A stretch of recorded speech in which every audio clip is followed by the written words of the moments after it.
It is time again for Legal Talk here on eRadio with Hahn Hahn Attorneys. This week discussing fair and unfair dismissal in terms of the Labour Relations Act.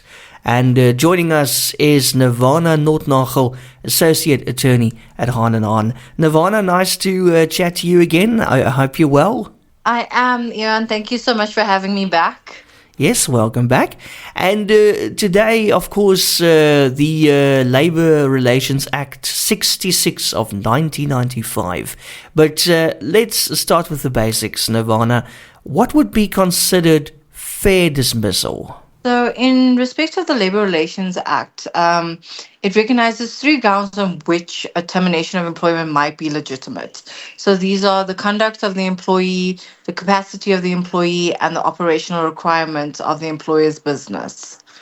Okay, and what should an employer do to ensure that the dismissal process is actually fair?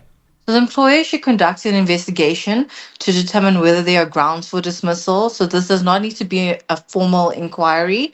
The employer should also notify the employee of the allegations using a form and language that the employee can reasonably understand. The employee should be allowed the opportunity to state a case in response to the allegations. The employee should also be entitled to a reasonable time to prepare the response and to the assistance of a trade union representative or fellow employee. And after the inquiry, the employer should communicate the decision taken and preferably furnish the employee with a written notice of that decision. What is the meaning of dismissal? So in terms of Section 186.1 of the Labour Relations Act, dismissal means, for example, that an employer has terminated a contract of employment with or without notice. An employee reasonably expected the employer to renew a fixed-term contract of employment on the same or similar terms, but the employer offered to renew it on less favourable terms or did not renew it. An employer refused to allow an employee to resume work after she took maternity leave in terms of any law, collective agreement, or her contract of employment, or was absent from work for up to 4 weeks before the expected date and up to 8 weeks after the actual date of birth of her child. So those are just a few examples. All right. And what is considered to be unfair labour practice? So unfair labour practice means any unfair act or omission that arises between an employer and employee involving unfair conduct by the employer relating to the promotion, demotion, or probation. So this excludes disputes about dismissals for a reason relating to probation, or training of an employee or relating to the provision of benefits to an employee, unfair suspension of an employee or any other unfair disciplinary action short of dismissal in respect of an employee, a failure or refusal by an employer to reinstate or reemploy a former employee in terms of any agreement, and an occupational detriment other than dismissal in contravention of the Protected Disclosures Act, on account of an employee having made a protected disclosure defined in the Act. And then automatically unfair dismissal, what would that be? So automatic unfair dismissal is set out in Section 187 of the Labour Relations Act.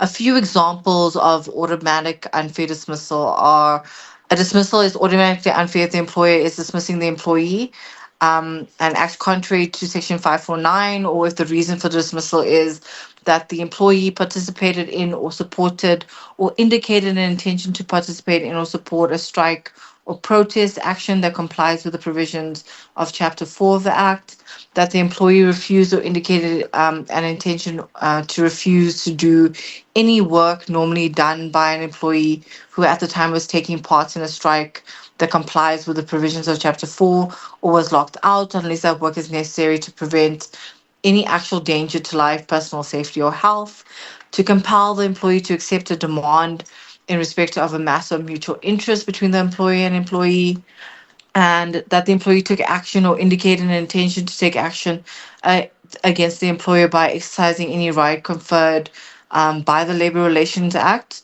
or participated in any proceedings in terms of the Labour Relations Act. Nirvana, is it appropriate to dismiss an employee after a first offence? So generally, it's not appropriate to dismiss an employee for a first offence. So except if the misconduct is serious and of such gravity that it makes a continued employment relationship intolerable. So examples of serious misconduct would be gross dishonesty, willful damage to property of the employer, willful endangering of the safety of others, physical assault on the employer, or fellow employee, client, or customer, and gross insubordination. So whatever the merits of the case for dismissal might be, a dismissal will not be fair if it does not meet the requirements of Section 188 of the LRA. And when deciding whether or not to impose the penalty of dismissal, the employer should, in addition to the gravity of the misconduct, consider factors such as the employee's circumstances, so including the length of service, previous disciplinary record, and personal circumstances, the nature of the job, and the circumstances of the infringement itself. Okay, and what steps should be taken before the dismissal process? So all employers should adopt disciplinary rules that establish the standard of conduct required of the employees. The form and content of the disciplinary rules will obviously vary according to the size and the nature of the employer's business. And in general, a larger business will require a more formal approach to discipline. And employers' rules must create certainty and consistency in the application of discipline. This requires that the standards of conduct are clear and made available to employees in a manner that is easily understood. Some rules or standards may be so well established and known that it's not necessary to communicate them, but there should be a formal document that is circulated to the employees so that they are aware of it. And then finally, Nirvana, what approach is favoured by courts in terms of disciplinary process? So the courts have endorsed the concept of corrective or progressive discipline. The approach regards the purpose of discipline as a means for employees to know and understand what standards are required of them. So efforts should be made to correct employees' behavior through a system of graduated disciplinary measures such as counseling and warnings.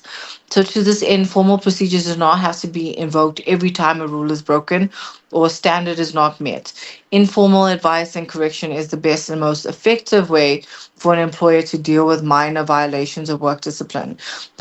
Repeated misconduct will warrant warnings, which themselves may be graded according to the degrees of severity of the misconduct. More serious infringements or repeated misconduct may call for a final warning or other action short of dismissal. And then dismissal should be reserved for cases of serious misconduct or repeated offences.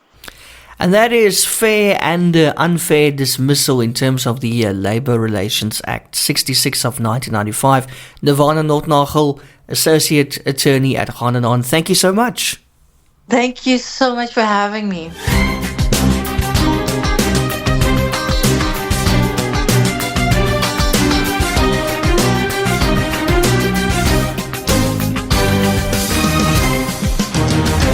Are you or your business in trouble and struggling to find a solution? Call Hahn Hahn Attorneys as we assist clients in finding solutions. We specialize in consumer and food law, commercial and construction law, forensic investigations and administrative law. Visit hahnlaw.co.za. That's HAHN. We assist clients nationwide. Hahn Hahn Attorneys, because we care. Don't miss Legal Talk with Hahn Hahn Attorneys, Wednesday mornings at 10 on eRadio.